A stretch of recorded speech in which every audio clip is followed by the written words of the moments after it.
So thank you. My name is Alice Schmidt-Hanbidge, and I'm the Scientific Director of the KDE Hub, along with my co-director, Dr. Colleen McMillan. There she is. Hi, Colleen. And we're pleased to be host for the webinar today. And also wanted to just let you know before we begin that the webinar will be recorded, and we'll be following up with an event brief, and we'll also share the slides from today's event. So we have an exciting session planned for you today, and we're glad you can be here. So we encourage you to participate throughout the session with your questions and comments in the chat, and also to let you know that we will have simultaneous French translation are available for those who would like to participate in French. And we always start our gatherings with a land acknowledgement, and that certainly ground us in the importance of the communities and the shared spaces that are here.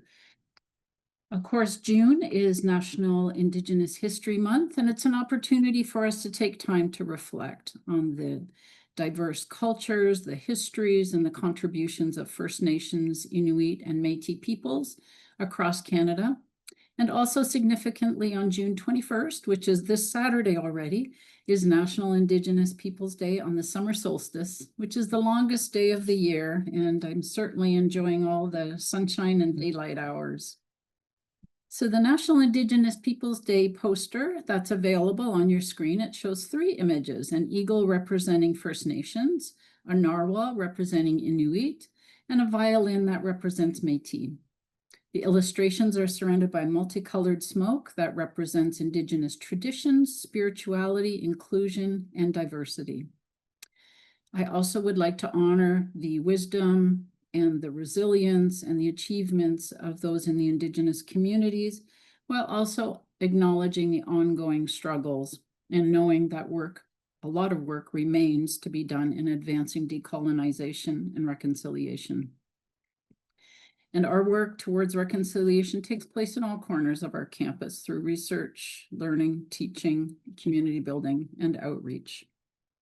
Also in June is the shared timing of Pride Month and National Indigenous History Month in Canada, and it highlights the many intersectional identities of the 2S LGBTQI+ in our communities, and a time to honor the diversity, the resilience, and the contribution of those communities.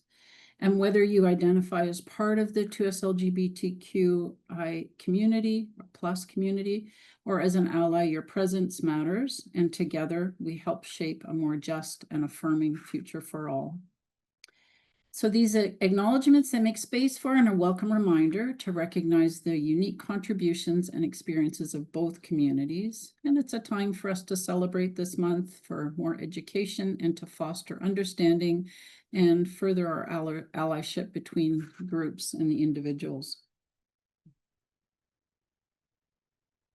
So today's webinar is an important one as we try to understand the substance abuse related harms in our community. Public health monitoring, which is also known as surveillance, is a critical tool for understanding and planning and evaluating and improving prevention efforts. So we're thrilled to have our guest with us today, Dr. Heather Orpana, who's a senior research scientist at the Public Health Agency of Canada. And Heather will introduce a conceptual framework developed to support the monitoring of substance-related harms. So we're excited to hear more about this. And we welcome you today, Heather. Sorry, we were just talking about all the Sarahs we have on our team. So, but we welcome you today, Heather, and we're thrilled to have you with us today. So welcome. Thank you so much. And I'm even happy to be here if I'm a Sarah. So no problem at all. I'm just getting my set up so that I can see you folks. And there we go. Okay, super. So hi, everyone. I can't tell you how excited I am to be here today. I'm a longtime fan of the KDE Hub. And so presenting here is really an honor. I'm a senior research scientist in the Center for Surveillance and Applied Research at the Public Health Agency of Canada, and I'm also an adjunct professor in the School of Psychology at the University of Ottawa. I'm very pleased to be joining you today, and I'm joining you from the unceded traditional territory of the Anishinaabe Algonquin people. I feel very privileged to be a settler on this land, and because of that, it really is my commitment to work towards um, action to reconciliation. And I forgot that it was Pride Month, but I'm super happy to be presenting during Pride Month as well, as both an ally and a former president of the Pride Center at the University of Ottawa many, many moons ago. I'd also like to begin by acknowledging my colleagues who contributed to this work: Nita Enns, Megan Stria, Diana George, Aban Youssef, Stephanie Hughes, Le Lee, and Laura Thompson. This has been a collaborative effort, and I'm grateful for their insights and support. And move to there. Everyone can see the slides now? We're good? Excellent. Okay, super duper. Okay. So today I'll be talking about our conceptual framework for the public health monitoring of substance-related harms, which is a mouthful, and we were talking about needing to create a really catchy acronym before we started. Hereafter, I'm going to call it the framework, knowing that it is not the only framework, but you don't want to hear me saying that too many times. I'll begin with some background, including the rationale, the goals, and development process. Then we'll walk through the framework itself. And then after that, what I'm most looking forward to is not me speaking, but to a discussion about how this framework might support your work in your respective roles and communities. So, as we're all aware, we continue to face a drug toxicity crisis. This began in the mid 2010s with the introduction of fentanyl and other potent synthetic opioids in the unregulated drug supply. In 2016, FAC, in collaboration with the Special Advisory Committee on the Epidemic of Opioid Overdoses, implemented a new national monitoring system for opioid-related deaths. Initially, this focused on timely reporting of apparent opioid toxicity deaths. It later expanded to include data on hospitalizations, emergency medical services, contacts, and emergency department visits related to opioid toxicity, also known as overdoses. Early in the crisis, our main objective was to understand the magnitude of the problem, how many people were affected, where, and to what extent. But as the crisis evolved, it became increasingly clear that we needed to be prepared to consider more comprehensive data to inform policy and program decisions. And while it's absolutely essential to track the most serious of health outcomes, like deaths, hospitalizations, and EMS contacts, we know that these represent only the most visible portion of a much larger problem. Many overdoses occur in the community and may not result in contact with the healthcare system at all. In addition, to design effective public health responses, whether in promotion, prevention, treatment, harm reduction, or recovery, we also need to understand the broader factors that influence substance use and related harms. And so that's what led us to develop a conceptual framework for the public health monitoring of substance related harms. We wanted to inform the scope of what we measure and to provide a frame if we were to expand our surveillance efforts. And just a quick note on language. You'll hear me move back and forth between the language of monitoring and surveillance.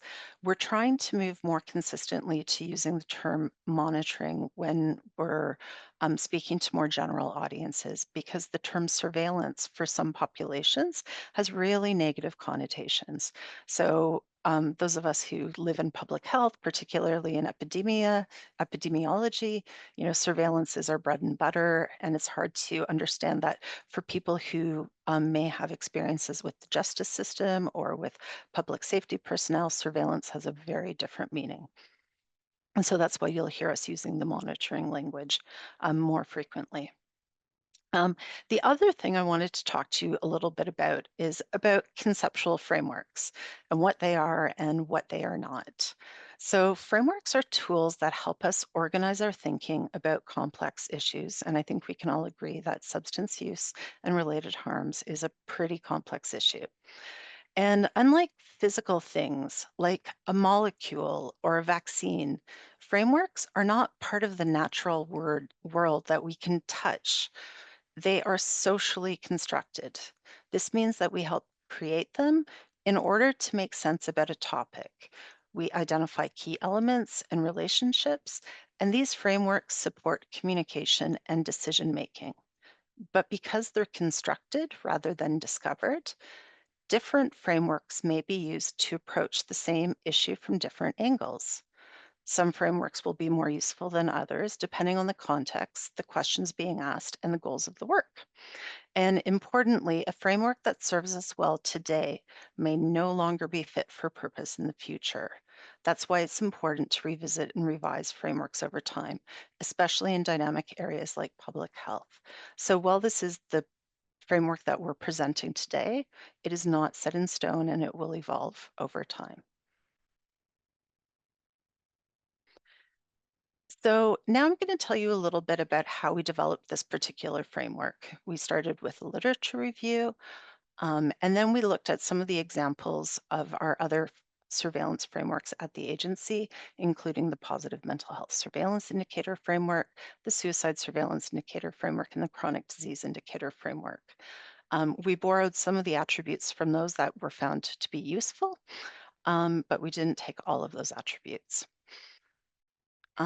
Based on this foundation, we drafted an initial version of a conceptual framework that served as a starting point for engagement.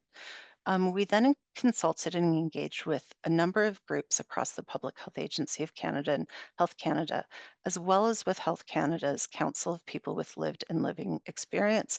And frankly, I think that was like one of the highlights of my professional life. Um, Getting input from the people who were living the public health issue that we were working on in their day-to-day lives was completely transformative. And I think if I can only emphasize one thing through this talk is that no matter what topic we are working in, we must learn from the people who are living it and who are affected by it, particularly in measurement, where we might think that it's a very clinical and, oh, I can't find the right word, objective um, approach.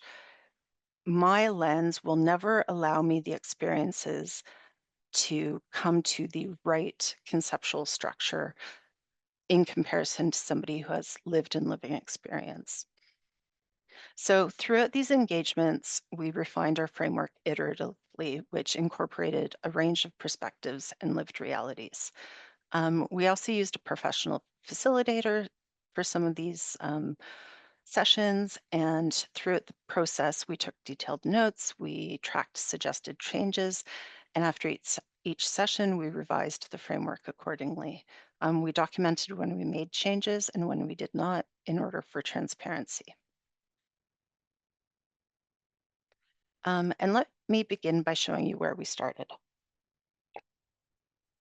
This figure is the initial draft of our framework and where we started with our engagement sessions. It was heavily influenced by the socio-ecological model, which we've used in many of our other public health surveillance frameworks. At the base are risk and protective factors at multiple levels, individual, intrapersonal, community, and societal or structural. And these factors influence substance use. Substance use can in turn lead to substance related harms, and these harms can be to health, to social harms, or other types of harms, such as engagement with the criminal justice system. Um, Furthermore, risk and protective factors not only influence whether substances are used, but whether harms are experienced when using those substances. And finally, we recognize the importance of taking a life course perspective and of considering priority populations. So this was where we started from, and it was very similar to some of the other surveillance frameworks we use. Um, However, this is where we ended up. And I think this is pretty kind of cool. So I'd also like to give credit to our creative services team. They did an amazing job of taking our words on paper and our description of what we wanted to communicate and turning it into something visual. So maybe take home point number 2 is sometimes people like me who are leading the development of knowledge products get all the glory. We give the presentations, we show up. People like creative services are just as important to the entire process. They help us communicate clearly. It takes a team to do this type of work. So thank you, creative services. This circular layout really reflects what we heard through stakeholder engagement. Substance-related harms occur in a complex and interacting system. This framework is no longer linear, it's dynamic. The revised framework consists of 4 main topic areas, which are the dark colors, each which have 2 layers of detail. Then we have 4 cross-cutting themes, which are in the gray around the outside of the circle. And finally, there are 2 overarching considerations that influence all components. So that's where we ended up. And another presentation that we gave highlighted that this looks a little bit, although not exactly like a medicine wheel. I was like, isn't that interesting that as we moved from a linear, oversimplified model of substance use and related harms, we moved to a more holistic, dynamic, integrative model that reflects wisdom of our First Peoples here in Canada. Of course, I don't want to appropriate that knowledge, but it raised by somebody who was Indigenous. So I was thrilled about that. So now we're going to go through each of the components of the framework, starting with the 4 primary topic areas. And I'm sorry, it's a little bit hard to see in the picture, but I've put the words on the left-hand side of the screen for you. So we start with risk and protective factors. And again, these are at the society, interpersonal, or sorry, the individual, interpersonal, community, and societal level. We then move over to substance use, and substance use occurs on a spectrum. And it's really important in the context of this framework to note that we have adopted the use of the substance use spectrum developed by Health Canada for the Canadian Drugs and Substances Strategy. This spectrum acknowledges that people use substances for many reasons. It might be medical, recreational, spiritual, or to cope. And the spectrum ranges from non-use to beneficial use to lower risk use, higher risk use, and in some cases, substance use disorders. The spectrum is also dynamic. People can move in either direction over time. And from a public health perspective, we might want to delay or prevent substance use, for example, in youth. We may want to reduce transitions to higher risk use or reduce harms for people who are in some of the higher risk use categories. And this framing also supports nonlinear individualized pathways to recovery. Next, you'll see that we have health supporting systems. And this is next to risk and protective factors because in some models at the community level, health supporting systems would be seen as a protective factor, but they were considered to be important enough to draw out and up on their own. I think what was really striking when we engaged with people with lived and living experience, they said, hey, why do you only have like the healthcare system? What about all of the informal systems that prevent harms among people who are using substances? And that's an insight that we probably would not have gotten if we had not engaged with people with lived and living experience. So for health supporting systems, we now have both formal systems, the healthcare system, for example, as well as informal systems, for example, peer support networks or some harm reduction programs. Furthermore, we moved from calling it a health care system to health supporting systems, acknowledging that other systems like education and justice also support health and occasionally may fail to support health. So we've covered the first three components, and now we're moving to the last component, which is substance-related harms and benefits. So as you heard earlier in the presentation, a lot of our focus at the Public Health Agency of Canada has been on some of those most serious harms from opioid stimulants and other drugs. Um, However, when we're looking at substance-related harms, there are harms that go beyond health harms. Health harms, for example, can include overdose, more chronic harms, for example, liver disease from alcohol use, or infectious diseases that are associated with some modes of consumption. But there are also social harms that can be associated with substance use. These may be impaired parent-child relationships, impaired relationships at school or in the workplace or in the community. And there may be other types of harms as well. For example, legal harms, being incarcerated, environmental harms, probably not as much in Canada, but associated with growing some of the different types of substances. So harms, well, we focus on those most serious health harms at the moment. There are actually a much broader range of harms that should be considered. Okay, so those are our four primary topic areas, which were in the colored areas. And now we're moving to our four cross-cutting topic areas, which are in the gray. So these include the life course, which reminds us that risk, substance use, and related harms unfold over time as a person goes through the life course. And this is particularly relevant in the context of the Icelandic prevention model with its focus on youth in their community context. Um, Also, by identifying key life stages, hopefully we can use surveillance to detect shifts in behaviors before problems escalate in a population. A second cross-cutting topic area is equity. So equity is really foundational. Equity is about having equitable health outcomes. And so we need to look closely at how harms, access to care, access to systems, and outcomes differ for different groups, usually those groups that are experiencing marginalization. This often in this space includes Indigenous communities, people experiencing homelessness, 2S LGBTQIA plus youth, and other populations such as low income or low education populations. So I guess equity is very apropos with our month.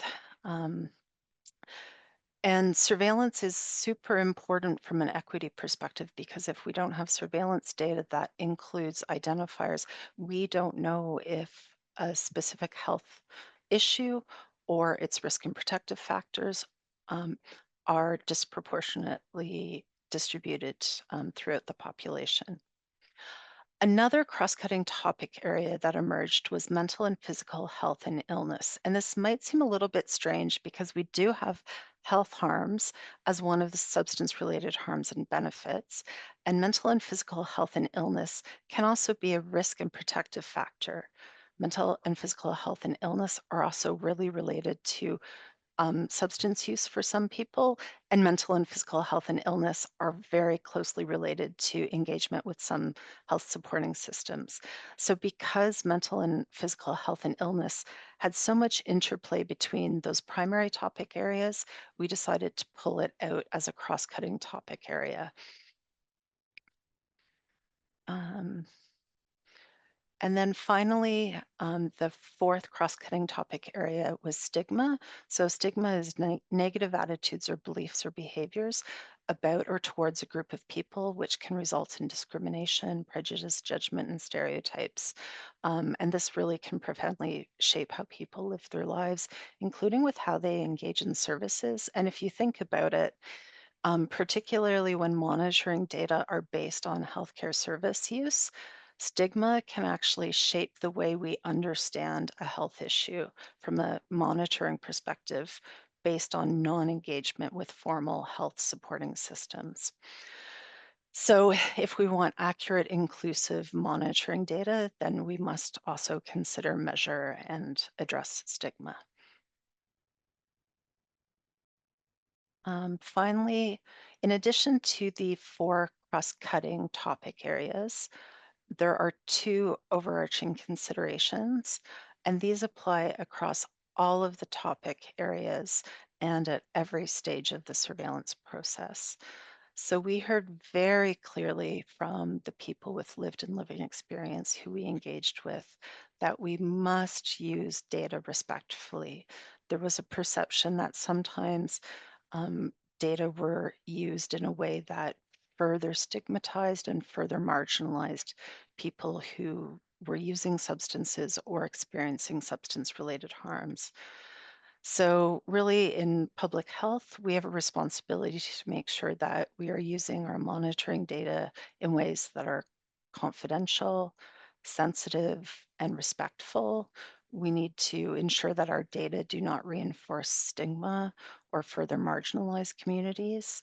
And our data really should serve health equity and protect the dignity of those who are represented in our data.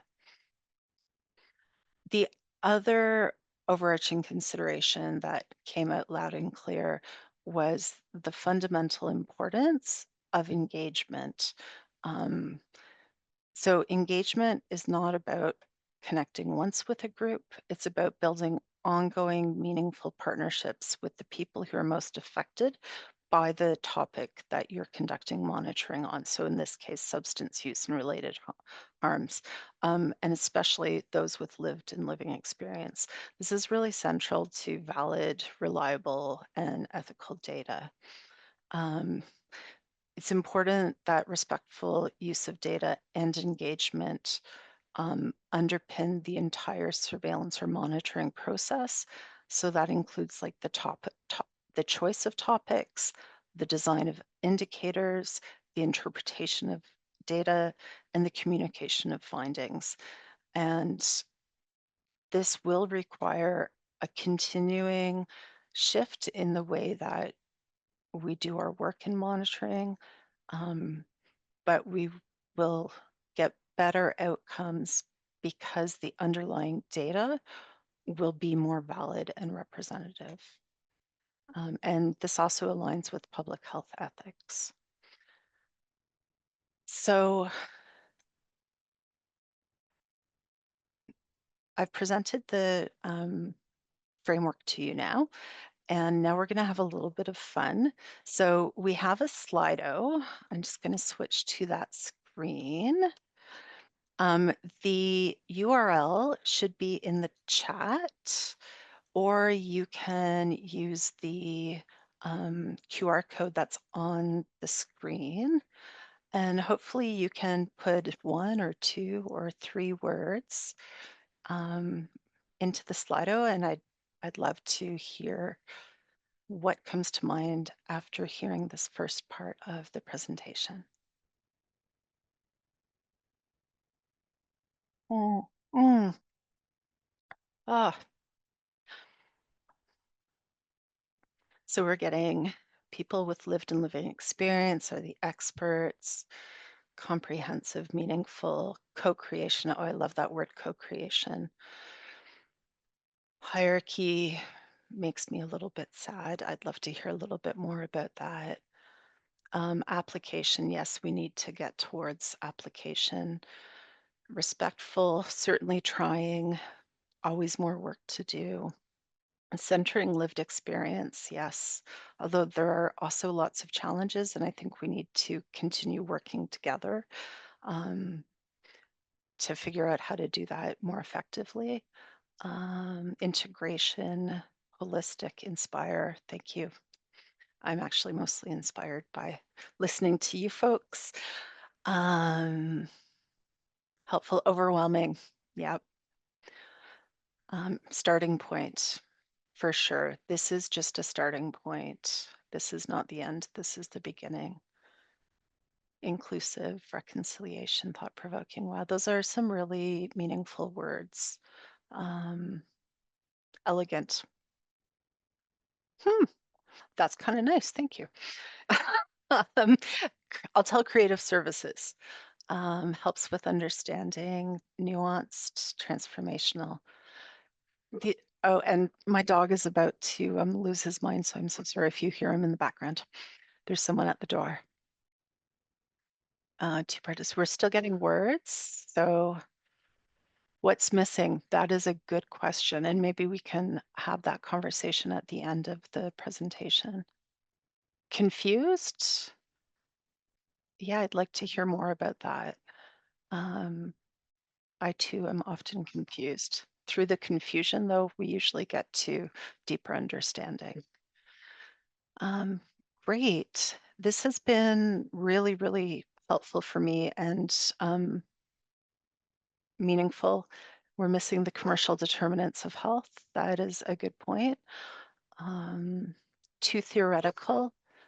That's really helpful. And I would love to have some conversations about how we can make it more grounded and pragmatic. Fantastic. Helping families. I hope so. Cooperative circles, safe coping skills, not practical. And then how about the dog barking in the background? Okay. Well, you can continue putting in your thoughts as we continue. And now we're going to talk a little bit about how this framework may relate to the Icelandic prevention model, as long as I can get my slides back up. Can you give me a thumbs up if I'm back on my slides? Awesome. Super duper. Okay, so thanks again. That was a lot of fun. It's actually nice to not have to talk and just read and absorb. So, oops, let's go back. Previous, there we go. So I had to stop and reflect on how does this framework, how could this framework inform the work of communities implementing the Icelandic prevention model? Because our framework was developed in the context of sort of broader surveillance efforts, or monitoring efforts, which is the ongoing systematic and regular collection, analysis, and reporting on data. And the Icelandic prevention model, and I've just there we go, is a program with an aim to delay or prevent youth substance use that includes a data collection component. So there's some related activities, but they both serve a slightly different purpose. So given that, I did some brainstorming and thought, well, how could this framework help folks implementing the IPM? And then I think we can have a really good discussion about what your takeaways as a community are from this. So the first thing that strikes me is that the Icelandic prevention model has an ecological focus or a socio-ecological focus and really tries to move beyond individual behaviors to broader systems. And I think with the conceptual framework for the public health monitoring of substance-related harms, we were trying really hard, at least from a conceptual level, to bring in concepts that moved beyond the individual. And while we have those concepts in the model as words, I would say translating them into actual indicators with data is a little bit more difficult.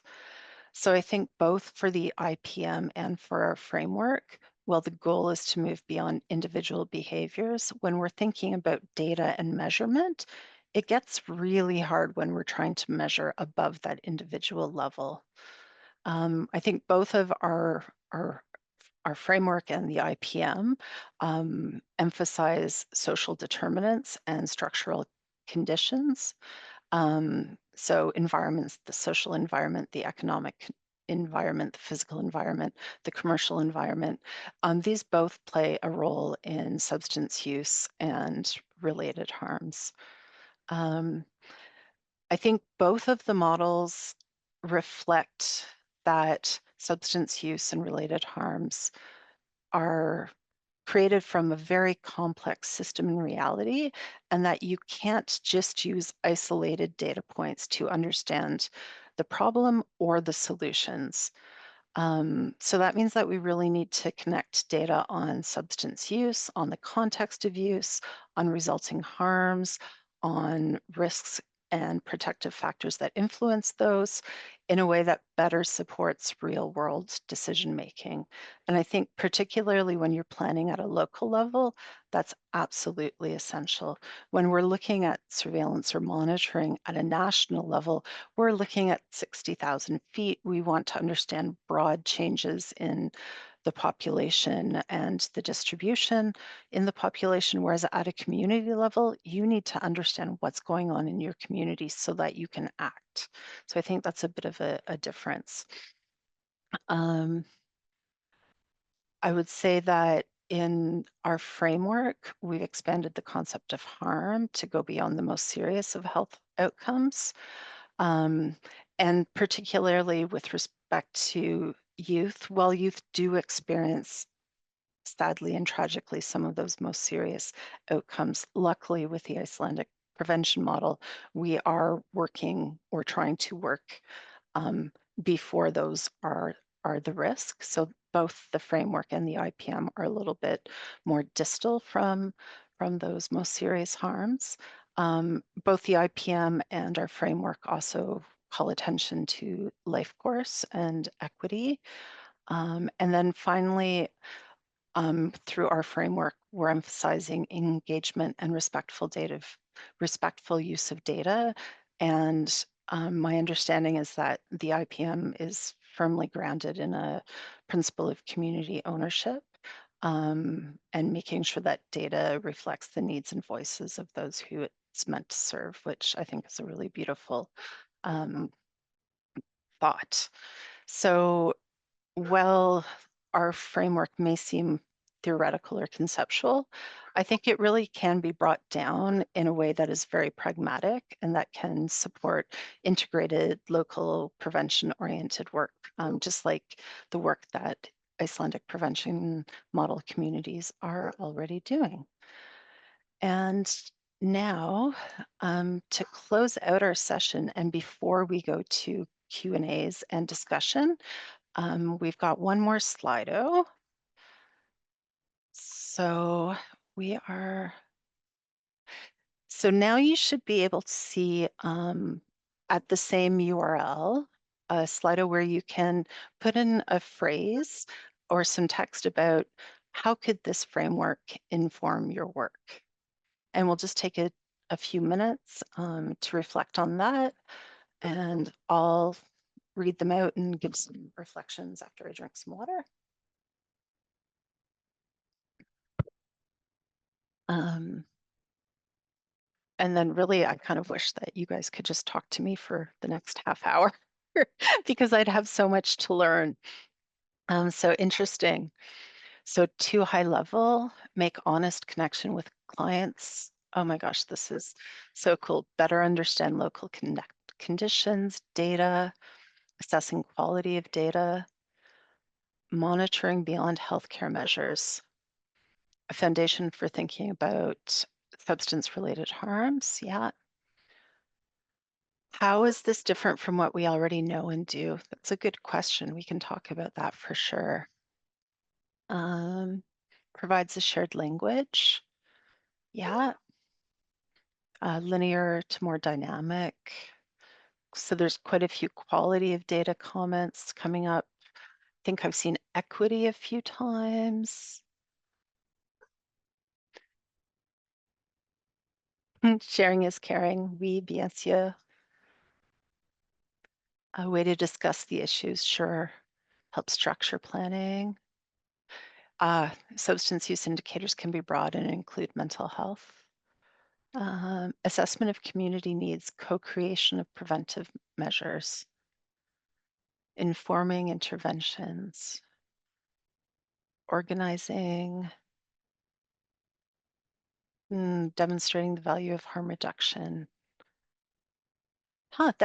This is interesting. Big pictures and individual actions. There's like a bit of tension but complementarity there, right? Oh, I didn't know that Slido would do this. It's grouping answers now. Still struggling with imagining the application due to complexity. Yeah, that's really helpful feedback. Thank you. Substance-specific considerations missing. Yeah, that's a good point. Oh my gosh, this is such rich input. Thank you so much. Would be great to bring this to our local community to make meaning of it and how we could implement. Yes, and that's exactly how we hope that it's used. This is just a high-level conceptual frame, but using it and applying it to your community, that's where it's really going to make a difference. Gaps, considerations we may miss, for sure. And I would love to hear from other folks if you think that there's a gap that we've missed, because that's quite possible and likely, to be completely honest. Considerations, community data. Oh, this is fantastic, folks. Thank you so much. Yeah, so we've gone through all of that. To see this animated to make it accessible to youth and others. Oh, that'd be great, eh? If we had like a one of those people who do the animated YouTube videos. Quantitative. Yeah, okay, quantitative, not qualitative. So here's an interesting thought for folks. In surveillance/monitoring, we use almost exclusively quantitative data because that's the history and the way that surveillance has been done in the past. We count people, we count diseases, we count deaths, we count prevalences, we count incidents. How do you go about integrating qualitative insights into surveillance/monitoring? And I truly think there's a value there. It is going to take a paradigm shift though, but I like that comment because those qualitative, that qualitative information tells the story of the numbers. The numbers are kind of flat on their own. You add the qualitative piece and those numbers come alive and tell stories and change hearts and minds, and that's how you get real change. Specific communities, planning tool. It would make a huge difference about harm reduction. The gaps are not in the framework, but in the data. Yes, indeed, there's lots of gaps. Okay, sorry, that was a string of consciousness flow to your comments, which are just so amazing. How is this different than what we already do? That's a good question. I'd love to learn more about what others do. So I am going to stop sharing the Slido. I would value everyone's feedback. That was so helpful. And I am going to turn it back to Colleen, I believe.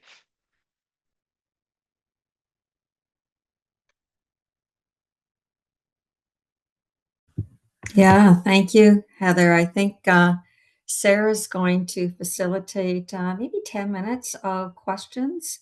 Anyone who has a question, you can put it in the chat or raise your hand. We'll look for that hand. Anything that you'd like to ask Heather about the framework or her presentation, or maybe extend on to your comments. So over to you, Sarah.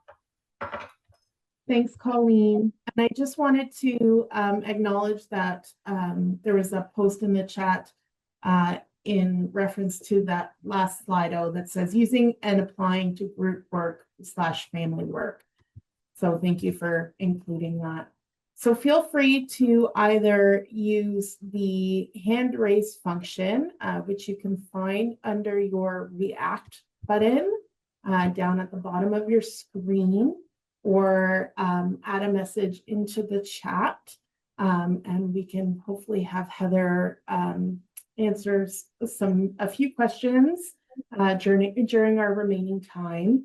And if anyone that wants to share about, how is this different from what they already do, and what responding to that question that was prepared on or put into the Slido, that would be wonderful to hear a little more.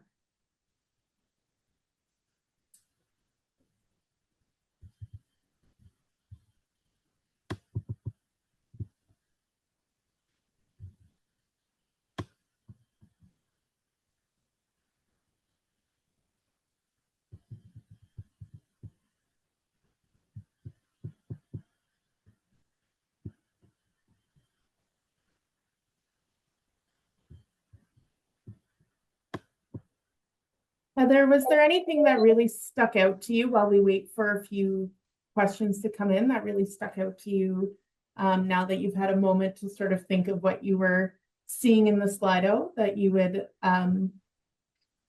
that's a new theme or topic that you hadn't considered? I think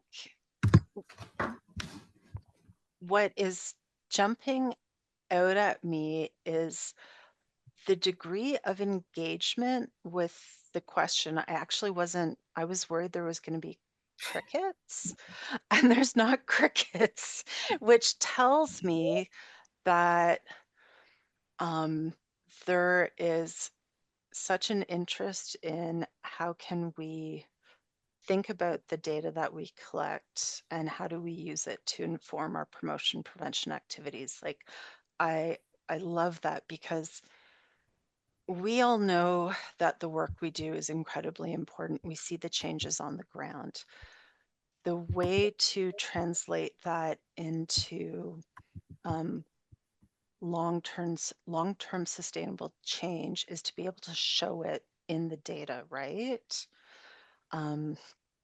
So I think I'm just really thrilled that this forum is so engaged, and it's almost like it would be fun to have some, Thursday afternoon coffee chat about how you're using data in your community. That's not quite as scary as like 100 people on a call, where people might be less likely to say like, I'm doing this really cool thing in, community X and I want to chat about it. You folks are the experts. We've done a conceptual framework here. It looks all fancy and stuff. At the end of the day, though, like, you're the people who are going to make the change. You're the people who are going to collect the information that is used, and we need to be sharing that. So I really hope that some of you maybe put up your hand to share what you're doing, because I can promise you that's probably way more important than this conceptual framework. That's a good point. And it would be nice if we can do more coffee chats like that to hear about it. So, although I don't think this is that scary, so hopefully you don't either. I see Jessica Austin has their hand up. Jessica, if you wanted to come off mute. Great. Having my computer functioning here. Yeah, thanks so much for the presentation, Heather. I really enjoyed the conceptual framework, and I did not put in the commercial determinants of health, but it's really sparked a thought in my mind about where you would see that fitting within the framework and its impact over all of those different pieces. Because when I saw that come across the screen, I thought how insightful that is missing, because it has such an impact on all of those different layers. So any thoughts to that? No, yeah. Yes, I have thoughts, and it is a great point, and that's why these conceptual frameworks need to be updated on a regular basis, right? Like 10 years ago, we were not talking about the commercial determinants of health. We were solely focused on the social determinants of health. I think that the commercial determinants of health, normally social determinants of health fall in that risk and protective factors section, but no substance use commercial determinants of health. There's advertisement, risk and protective factors, there's commercial determinants of health, health supporting systems, there's commercial determinants of health. The only area where I'd have to, so I think it's actually pervasive. It might end up being in that gray cross-cutting area. I think where the challenge arises is, how do you start to think about measuring or monitoring commercial determinants of health? So we, like with social determinants of health, we're able to, measure education, income distribution. But then if we wanted to quantify commercial determinants of health, how would we do that? So I think that might be the challenge, but I think it is actually something that needs to be on the radar. So thank you so much, both to you and to whoever put that on the table.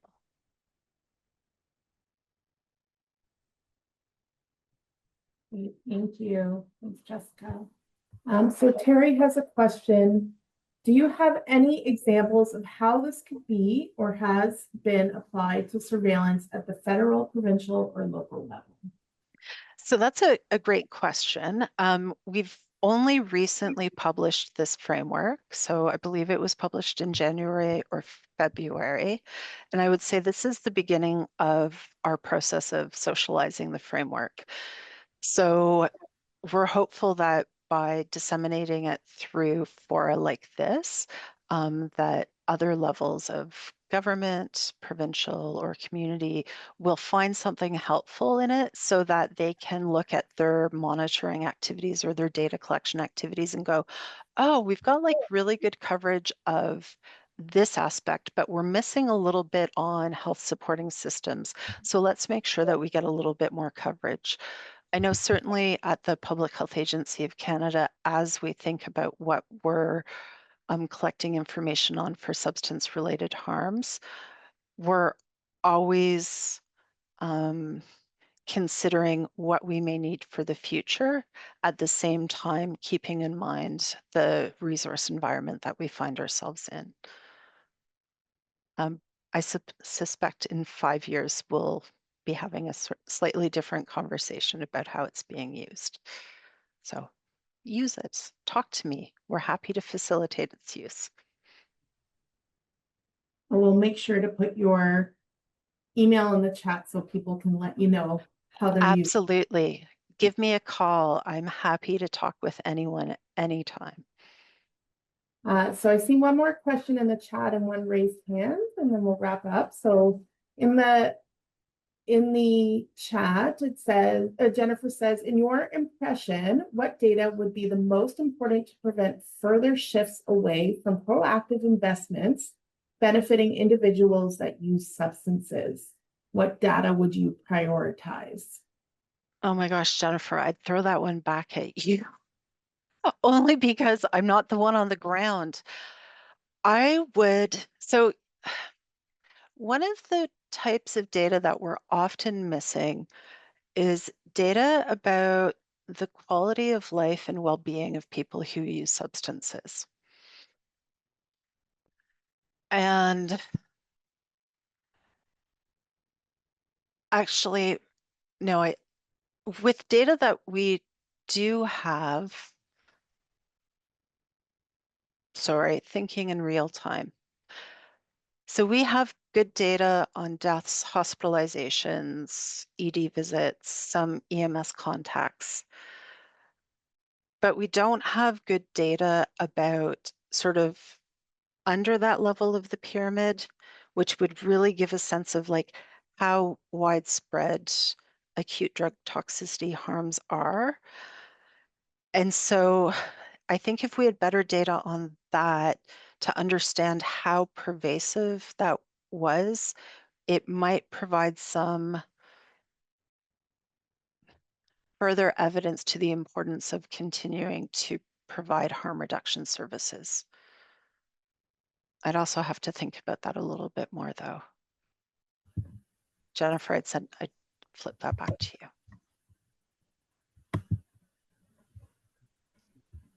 Thank you. That's great.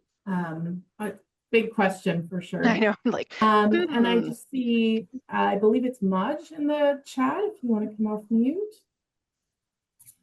Thank you, Sarah. Thank you, KDE Hub, for hosting this, and Heather for the presentation.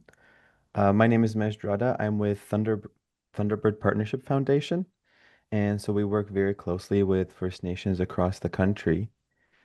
One thing that does stand out to me in the framework is the risk and protective factors. mhm, I know you mentioned how sometimes terminology in the world of public health and epidemiology doesn't quite translate. mm, And there has been criticism of the way associations and causations are implied, mhm, attributing risk factors to someone's identity as an individual. And I was mhm. wondering if that was ever part of the discussion in the framework. At times, it can be protective. For example, at Thunderbird, we advocate for culture as foundation for Mhm. healing and wellness. But I know sometimes um, in the academic world, identity is referenced as a risk factor rather than the social determinants around that identity itself. So I was just curious if that was a discussion when developing the framework. I love that. What a beautiful, beautiful, beautiful question that I think is so, so important. So thank you for raising it. Yes, we have had that discussion. And now that you ask it, can people see the old framework, the linear one? And as you raise it, I am hopeful, but I don't think it did make it into the manuscript. So actually, yes, it would have, because, okay, equity, yes.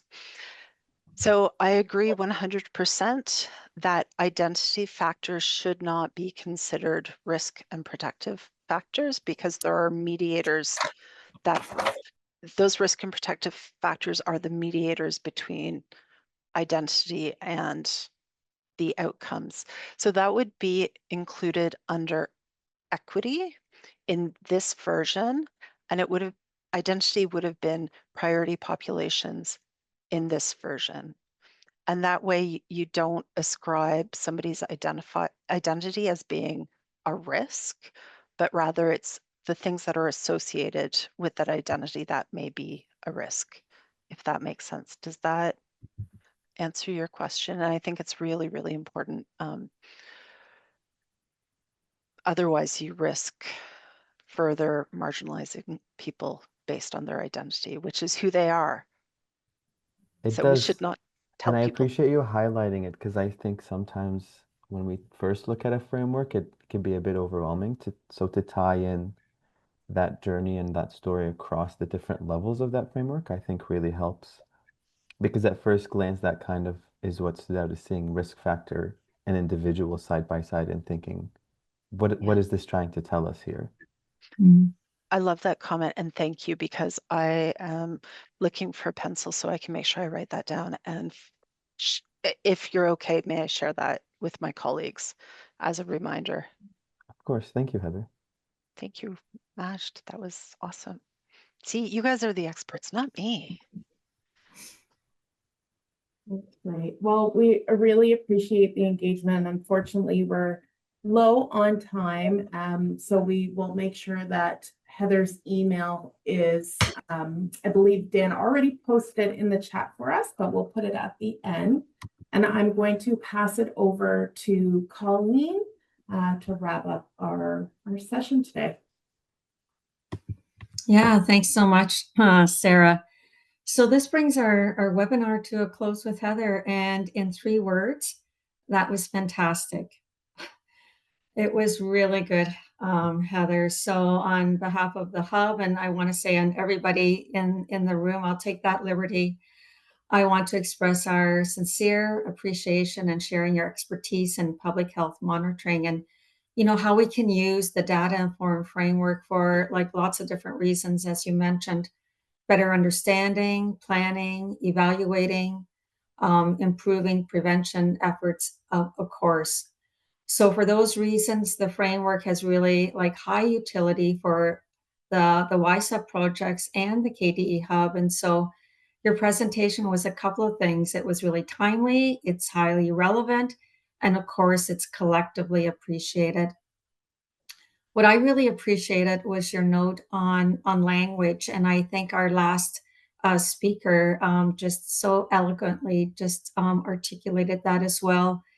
For me, it was the difference between like monitoring and surveillance and the meanings that are embedded in both of those terms, and just really being mindful of the words that we choose when we speak. It was also really interesting and helpful to hear about the evolution of the framework, and that you drew upon the lived and living experience of those with substance use. So while frameworks are, usually really complex and intersecting in so many different domains, you made the explanation of this framework really accessible and relatable to our work. So at the beginning, you said that you were a fan of the Hub. We are also your fan, as I'm sure many others are after listening to your presentation today. So many rich comments, including the commercial determinants of health that were shared during both the Slido exercises and of course the question and the answer. So thank you. I'm just going to take maybe one more minute. We want to, finish on time. I just want to share some news from the Hub. We have recently released our 4th and 5th final units of our implementation learning series.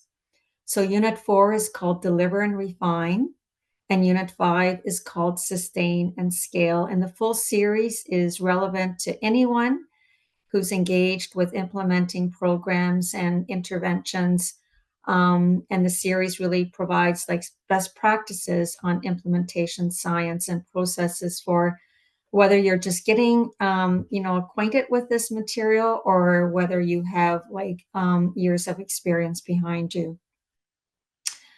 You can always keep updated with all of the resources and activities and events with the Hub, either on the platform X or also on LinkedIn, or of course our newsletter as well, or just reach out to any of us.